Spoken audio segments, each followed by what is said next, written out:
Hello everyone, very welcome to Science and Maths Club. I hope you all are healthy and safe at home. In our previous video session of this chapter, separation of substances, we have already covered some topics like what is mixture, need for separation of substances in a mixture, various methods of separation just like hand picking, winnowing and threshing. So today in this video, I will explain you to what is sedimentation and decantation. It means separation of insoluble solids from a liquid. So first is sedimentation. What is sedimentation? Insoluble substances that are heavier than liquid can be separated by sedimentation and decantation.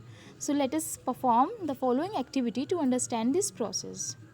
So sedimentation क्या होता है? Sedimentation sediments से मिलके बना है, मतलब sediments मतलब जो भी अशुद्धि है वो नीचे जम जाती है, वो सेडिमेंट्स कहलाती है. किसी भी लिक्विड में अगर कोई अशुद्धि मिली है और वो अशुद्धि, वो इम्प्योरिटी उस लिक्विड से हैवी है, भारी है, तो वो उसकी तली में इकट्ठा हो जाती है.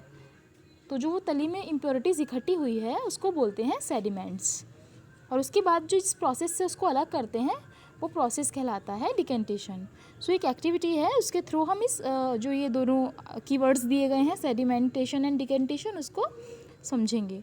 सो activity is to separate sand and water from their mixture by sedimentation and decantation. So you have a mixture of sand and water, means आपके पास एक मिक्सचर है जिस पानी में सैंड मिला हुआ है, रेत मिली हुई है, उसको आप कैसे अलग करेंगे, सैंड को वाटर से कैसे आप सेपरेट करेंगे. सो आपको ये एक्टिविटी परफॉर्म करने के लिए कौन सी थिंग्स रिक्वायर्ड हैं? 2 beakers, a glass rod, mixture of sand and water. So method क्या है? Take a mixture of sand and water in a beaker, then allow the mixture to stand undisturbed for some time. So after some time, pour the clear water into another beaker gently with the help of a glass rod without disturbing the sediment of sand. So आपने क्या किया है कि आपने beaker लिया है, beaker में आपने रेत डाल दिया. अब उस बीकर में उस रेत को बिना हिलाए, मतलब बिना डिस्टर्ब किए आपने उसमें पानी डाल दिया है ग्लास रोड से. अब थोड़ी देर के लिए उसको बिना डिस्टर्ब किए रखे रहने दें. आप क्या देखेंगे कि जो सैंड और वाटर का मिक्सचर है उसमें सैंड नीचे बैठ जाएगा. ये एक्टिविटी आप घर पर परफॉर्म करेंगे और जो पानी है वो ऊपर साफ़ सुथरा पानी आपको दिखाई देने लगेगी, एक लेयर, वाटर लेयर, और नीचे सेडिमेंट्स मतलब जो सैंड है, जो भी इम्प्योरिटी है. आप इसमें आप कीचड़ मतलब मिट्टी भी ले सकते हैं सैंड के प्लेस पे. सो ऑब्जर्वेशन क्या होगा? On allowing the mixture to stand undisturbed you observe that the heavier sand particles settle down at the bottom of the beaker. This layer of sand is called sediment. When the sand settles down, clear water remains above the layer of sand. Like this, clear water ऊपर इसके तैरने लगेगा और ये जो sediments है, जो layer है sand की, वो नीचे इसमें बैठ जाएगी, settle down हो जाएगी. So when all the clear water has been poured like this, जो clear water है वो इस तरीके से छान लिया जाता है दूसरे बीकर में. So क्या होता है कि जो फर्स्ट बीकर है उसकी तली में sand नीचे बैठ जाता है. सो आपने क्या किया है कि जो पहले सेडिमेंटेशन क्या प्रोसेस थी कि जो हैवियर पार्टिकल्स थे, जो इनसॉल्युबल था पानी के अंदर, वो उसकी तली में बैठ गए बॉटम में. So this process is called sedimentation. अब डिकेंटेशन क्या होता है? आपने जो वो क्लियर लिक्विड था, जो ऊपर क्लियर लिक्विड आ गया था, उसको आपने छान लिया है बिना डिस्टर्ब किए इस सेडिमेंट्स को. ऐसा नहीं है आपने इसको मूव किया, इस बर्तन को हिलाया है, इस बीकर को आपने बहुत शेक किया है. शेक नहीं करेंगे, बहुत ही स्लोली, बिल्कुल इसको बिना डिस्टर्ब किए सेडिमेंट्स को आपने जो क्लियर लिक्विड है उसको दूसरे पॉट में या दूसरे बीकर में आपने उसको पावर कर लिया है, छान लिया है. So this process is called decantation. So conclusion, in this way sand and water can be separated from this mixture first by sedimentation and after that decantation. So here is a definition of sedimentation and decantation, which I have already explained to you, that the process of settling down of heavier insoluble particles at the bottom of a liquid is called sedimentation, and the heavier insoluble particles that settle down at the bottom of the liquid is called sediments, which is sand or it can be mud. So the process of pouring out a clear liquid from a vessel or beaker after sedimentation without disturbing the sediment. Sediment क्या होता है? जो heavy हो, water से या liquid से, किसी भी लिक्विड से जो हैवी होगा या फिर इंसॉल्युबल होगा, और सेटल्ड पार्टिकल्स होंगे उसके. So is called decantation. The process of sedimentation and decantation can be used for separating two immiscible liquids like oil and water. अब immiscible आपने ऑलरेडी पढ़ा है. immiscible क्या होता है? immiscible liquids वो होते हैं जो आपस में डिजॉल्व नहीं हो सकते हैं. So two substance or two liquids that cannot be dissolved with each other, so they are called immiscible liquid or immiscible substances. So जो sand था, सैंड वाटर में इमिसिबल है, इन डिज़ोल्व नहीं हो सकता है. जस्ट लाइक जो ऑयल है, ऑयल भी वाटर में डिज़ोल्व नहीं हो सकता है. सो ऑयल भी फ्लोट होता है उसकी लेयर पर, जो ऊपरी लेयर है वाटर की, उस पर फ्लोट करता है. So the process of sedimentation and decantation can be used. दो इमिसिबल लिक्विड्स को, चाहे वो ऑयल या वाटर हो सकते हैं, उनको अलग करने के लिए यूज़ होते हैं ये दोनों processes. So when a mixture of oil and water is allowed to stand for some time, oil forms a separate layer like this on the water. So oil is then separated by decantation. देखिए इसको बिना हिलाए इस तरीके से पानी के ऊपर वो तैरने लगेगा ऑयल. सो बीकर में से अब इस ऑयल को दूसरे पानी में आप निकाल लेते हैं. सो किस प्रोसेस से निकाल लेते हैं? डिकेंटेशन से. So next method is filtration. Filtration भी किस लिए यूज़ होता है? जो लिक्विड्स होते हैं जो आपस में इमिसिबल होते हैं या डिज़ोल्व नहीं हो सकते, एक फिल्ट्रेशन मेथड होता है, मतलब जिसमें फ़िल्टर किया जाता है लिक्विड को. तो उसका जो सेडिमेंट होता है या जो उसमें इम्प्योरिटी होती है, जो भी हम अनडिज़ायरेबल हमारा पार्ट होता है, वो अलग हो जाता है. और जो आपका जो डिज़ायरेबल पार्ट है या जिसको आप चाहते हैं अलग करना, वो आपको मिल जाता है. जस्ट लाइक आप डेली घर में देखते होंगे, आप चाय बनाते हैं घर में. सो चाय में आप क्या करते हैं? फ़िल्टर करते हैं. किसको? जो चाय पत्ती है उसमें, उस चाय पत्ती से चाय को, मतलब जो लिक्विड आपने बनाया है, चाय पत्ती, चीनी, पानी, दूध का यूज़ करके उस टी को आप अलग करते हैं. सो फिल्टर का यूज़ करते हैं. So to separate the used tea leaves from tea, we pour the prepared tea through a tea strainer. तो चलनी होती है जो चाय छानने की, उसको बोलते हैं T strainer. So the tea strainer has a wire mesh. This wire mesh work as a filter. The liquid tea passes through the small holes of the tea strainer and collect in the cup kept below. The used tea leaves, being bigger in size, do not pass through the tea strainer and are left in the tea strainer. So this process is called filtration. So जब घर पर जो चाय पत्ती हैं, जब वो use हो जाती है चाय बनाने के लिए, तो आप उस प्रिपेयर्ड टी को, जो बनी हुई चाय है, उसको आप उन चाय पत्ती में से अलग कर लेते हैं टी स्ट्रेनर का, चलनी का यूज़ करके. अब आपने देखा होगा चलनी जो होती है उसमें क्या होता है? चलनी में जाली लगी होती है, तार लगे होते हैं. वो इतने महीन, इतने पतले होते हैं कि उसमें से जो लिक्विड है वही निकल पाता है. जो यूज्ड टी लीव्स हैं वो नहीं निकल पाती, क्योंकि वो साइज़ में बड़ी होती हैं. सो इसलिए आप उसको अलग करने के लिए टी स्ट्रेनर का यूज़ करते हैं. जो बची कुची चाय पत्ती है वो टी स्ट्रेनर में रुक जाती है. So this process is called filtration. आपने देखा होगा कि जो कंस्ट्रक्शन साइट्स होती हैं बिल्डिंग में, आपने देखा होगा वहाँ जो रेत है, रेत का जो मिक्सचर होता है, उसमें कुछ पेबल्स होती हैं मिली हुई, छोटे छोटे स्टोन्स होते हैं.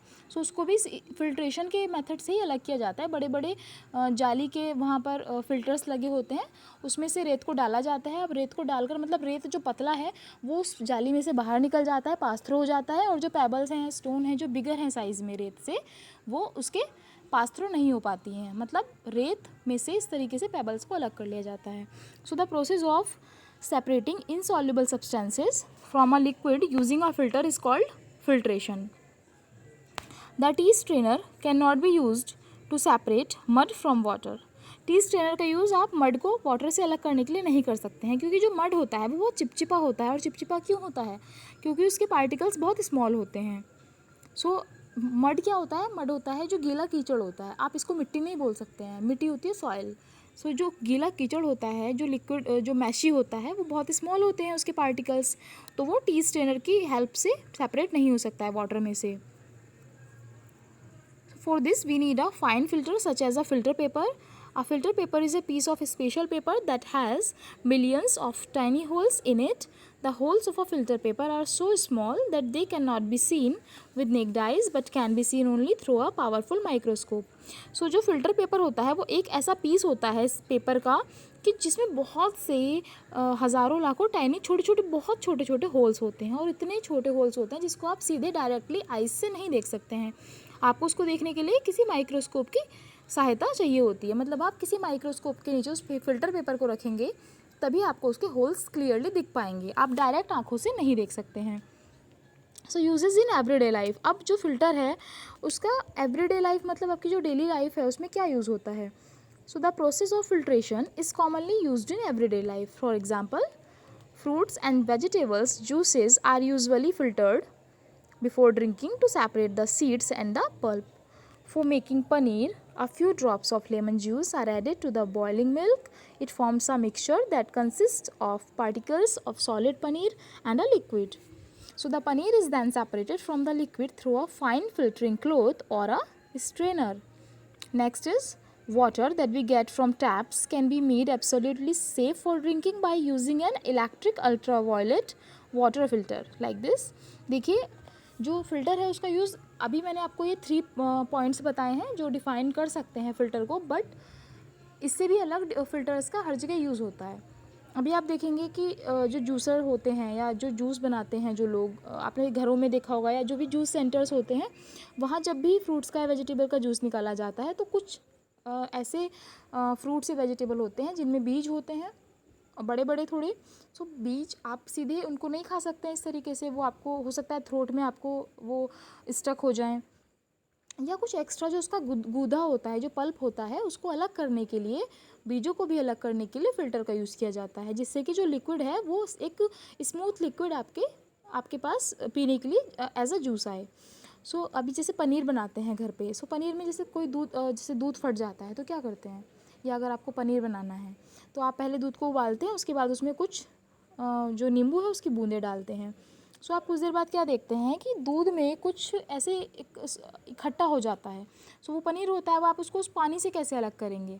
सो आप क्या करते हैं, या तो बहुत ही जो महीन कपड़ा होता है जिसमें बहुत पतले पतले छेद होते हैं, या फिर जो एक स्ट्रेनर होती है, छलनी होती है, आप उसमें उस पनीर को डाल लेते हैं, तो जो एक्स्ट्रा पानी है वो उसकी जो होल्स हैं उसमें से निकल जाता है। अब जो कंसिस्टेंसी में बहुत गाढ़ा है वो क्या है, पनीर है, तो पनीर उसमें रह जाता है ऊपर। तो इस तरीके से आप फ़िल्टर का यूज़ करते हैं। और जैसे घरों में पानी आता है लाइक दिस, ये टंकी का जैसे पानी आ रहा है तो पहले ये फ़िल्टर में जाता है, जो कि अल्ट्रावायलेट फ़िल्टर होते हैं, वाटर फ़िल्टर, और ये बिजली से चलते हैं। देखिए यहाँ यहाँ पर इलेक्ट्रिक स्विच है। सो इस तरीके से इसमें पहले जो टैप का वाटर है वो सीधे डायरेक्ट इसमें जाता है, उसके बाद ये इसको प्योर करके ही आपको ये आप पीने में यूज़ करते हैं। So do you know different types of RO means reverse osmosis filters are available in the market that are used for filtration of water for drinking, and these filters have a semi-permeable membrane having fine pores in it. These pores allow only water to pass but not the impurities and thus filters them out. सो इसमें जो ये filters होते हैं इसमें एक झिल्ली होती है, सेमी परमिएबल मेम्ब्रेन होती है, जिसमें बहुत छोटे छोटे छेद होते हैं, पोर्स होते हैं। अब ये इतने छोटे पोर्स होते हैं कि इसमें से केवल पानी ही पास थ्रू हो पाता है, जो इम्प्योरिटीज़ हैं, इम्प्योरिटीज़ के जो पार्टिकल्स होते हैं वो पास थ्रू नहीं हो पाते हैं। सो इस तरीके से फ़िल्टर में जो पानी आता है वो बिल्कुल प्योर पानी आपको मिलता है। So separation of soluble solids from a mixture. अभी हमने लिक्विड्स के बारे में पढ़ा था, अभी हम देखते हैं कि जो सॉलिड होते हैं, सॉल्युबल सॉलिड जो घुल जाते हैं, वो उसी मिक्सचर से आप कैसे अलग करेंगे। So first method is evaporation. अब देखिए जैसे आप देखते हैं कि जो समुद्र का पानी होता है वो खारा होता है, आप सभी जानते हैं, सॉल्टी वाटर होता है। सो उसमें से नमक कैसे अलग किया जाता है, इवेपोरेशन के मेथड से, मतलब बड़े बड़े गड्ढे खोदे जाते हैं और उसमें वो पानी इकट्ठा कर दिया जाता है, और बाय द हीट ऑफ सन, जो हीट आती है सन की, उससे वो गर्म होकर पानी भाप के रूप में उड़ जाता है, इवेपोरेट हो जाता है, और उन जो होल्स होते हैं या बड़े बड़े जो भी गड्ढे होते हैं उनमें क्या बचता है, नमक बच जाता है। सो इस तरीके से वो सॉल्ट हमें मिल जाता है। चलिए पढ़ते हैं इवेपोरेशन क्या होता है। This method is use to obtain a solid substance that is dissolve in a liquid. Common salt dissolve in water can be separated by the process of evaporation. This process is based on the fact that liquid vaporize easily on heating whereas solid do not. Means ये जो evaporation है ये किस principal पर work करता है कि जो सॉलिड हैं वो जब गर्म होते हैं, वो किसी लिक्विड में अगर घुले हुए हैं, कोई सॉलिड अगर किसी लिक्विड में घुला हुआ है, जैसे चीनी है पानी में घुली हुई है, नमक पानी में घुला हुआ है, तो अगर उस मिक्सचर को, चीनी नमक के पानी को या चीनी के साथ जो पानी का मिक्सचर है उसको जब गर्म किया जाता है तो जो लिक्विड होता है वो वेपोराइज हो जाता है, भाप बन के उड़ जाता है, और आपके बर्तन में क्या शेष रह जाता है, क्या रिमेन रह जाता है, solid. The process of changing of a liquid into its vapour by heating is called evaporation. So ऐसा प्रोसेस जिसमें लिक्विड वेपर में चेंज हो जाता है गर्म करने पर इवेपोरेशन कहलाता है, वाष्पीकरण कहलाता है। The process of evaporation take place continuously wherever water is present. जब तक पानी आपके मिक्सचर में पानी है तब तक इवेपोरेशन की प्रोसेस होती रहती है। Sea water contains a lot of salt. देखिए मैंने भी आपको एग्जाम्पल दिया था, आप इसको समझेंगे। Sea water contains a lot of salts. The process of evaporation is used to obtain salt on a large scale from sea water. Sea water is trapped in shallow ponds called lagoons. झील बनाई जा सकती हैं या बड़े बड़े गड्ढे बनाए जा सकते हैं to and allow to stand there. The heat of the sun gradually evaporates the water completely in the shallow ponds, leaving behind the solid salt. So this mixture of salt is further purified to obtain common salt. So इस तरीके से बाद में जो उन lagoons में जो बचा कुचा नमक शेष बचता है, बिकॉज सॉल्ट इज सॉलिड, सो जो लिक्विड होता है, जो वाटर होता है, वो वेपोराइज हो जाता है, तो उस लगून्स में या पॉन्ड्स में क्या बचता है, नमक बचता है। बाद में उसको प्यूरिफाइड कर लिया जाता है और जो कॉमन सॉल्ट है जिसका आप घरों में यूज़ करते हैं वो उसके यूज़ करने के लायक हो जाता है। Separation of liquids from a mixture. अब मिक्सचर में से लिक्विड को कैसे सेपरेट करेंगे? सो मेथड इज़ कंडेंसेशन। कंडेंसेशन क्या होता है? जब कोई जैसे कि कोई वेपर है, वाटर वेपर बनी है, हीट करने के बाद वाटर वेपर में कन्वर्ट हुआ है लिक्विड, तो अगेन उस वाटर वेपर को लिक्विड स्टेट में कन्वर्ट करना। और लिक्विड स्टेट में कैसे कन्वर्ट होगी? ठंडा करके। जब उसको कूल करके, ठंडा करके उस वाटर वेपर को अगेन लिक्विड स्टेट में कन्वर्ट करते हैं। सो कौन से प्रोसेस से करते हैं? कंडेंसेशन से। So this method is use to obtain a liquid from its solution. We can get water from salt solution by this process. देखिए, the process of changing vapour, the process of changing vapour into its liquid state on cooling is called condensation. Do you know we can separate a mixture of two immiscible liquids like petrol and water, mustard oil and water by using a separating funnel. आप सभी जानते हैं immiscible liquids जो आपस में dissolve नहीं हो सकते, तो आप सेपरेटिंग फनल का यूज़ करके, जैसे वाटर में पेट्रोल मिला हुआ है तो वो उसके ऊपर फ्लोट होने लगेगा, वाटर के ऊपर पेट्रोल तैरने लगता है।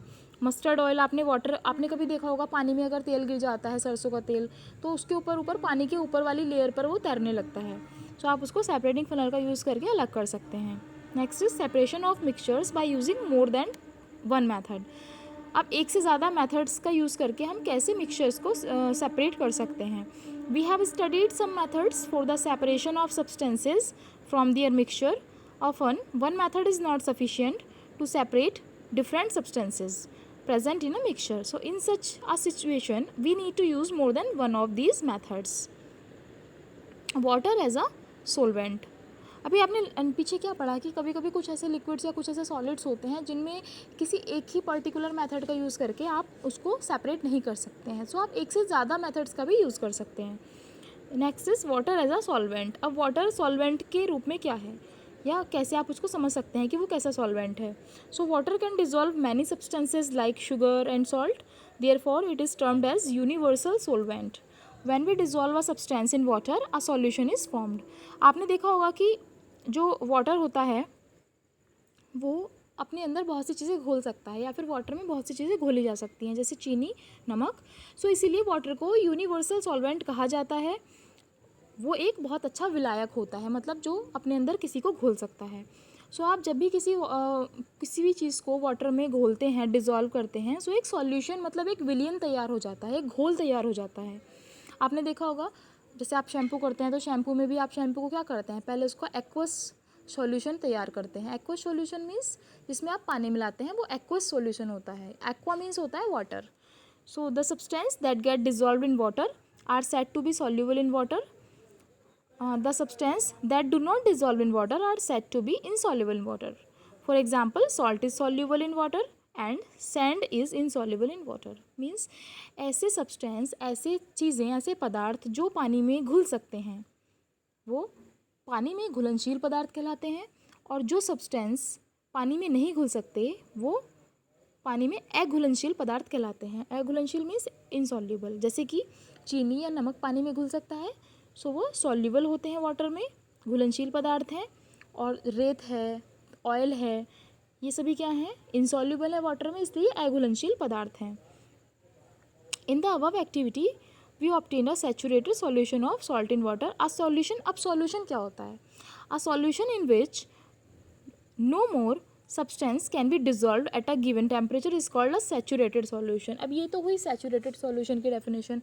अब सॉल्यूशन क्या होता है, किसी भी आप दो सब्सटेंस को या फिर एक वाटर में आप अगर कोई भी चीज़ घोलते हैं जो कि उसमें सॉल्यूबल है तो वो मिलके बनता है सॉल्यूशन। अब सैचुरेटेड क्या होता है, ऐसा सॉल्यूशन जिसमें एक एक लिमिट तक ही आप चीज़ें घोल सकते हैं, मतलब किसी भी सॉल्यूशन में आप एक लिमिट तक ही कोई दूसरी सब्सटेंस घोल सकते हैं। सो जब वो लिमिट एक्सीड हो जाए, मतलब आप जब किसी सॉल्यूशन में और सब्सटेंस ना घोल पाएँ एक गिवन टेम्परेचर पर, तो वो सैचुरेटेड सॉल्यूशन हो जाता है। मतलब सपोज दैट आप अगर पानी में चीनी डालते जा रहे हैं, उसके बाद आप एक ऐसा टाइम आएगा कि जो आप चीनी डाल रहे हैं उस टेम्परेचर पर वो चीनी उसमें घुलना बंद हो जाएगी, मतलब और उसमें ज़रूरत ही नहीं है चीनी डालने की। सो ऐसा तो सॉल्यूशन में जब आप बहुत टाइम तक एक गिवन टेम्परेचर पर कोई चीज़ ऐड ना कर सकें या घोल ना सकें तो वो क्या हो जाएगा, सैचुरेटेड सॉल्यूशन हो जाएगा। अब सॉल्यूशन देखिए, when a substance dissolve in a liquid it breaks into smaller particles and take up the spaces between the particles of a liquid. So the substance that dissolved is called solute, and the substance in which the solute is dissolved is called the solvent. So solute dissolved in solvent to form a solution. For example, sugar, which is solute, and dissolved in water, water is solvent to form a sugar solution.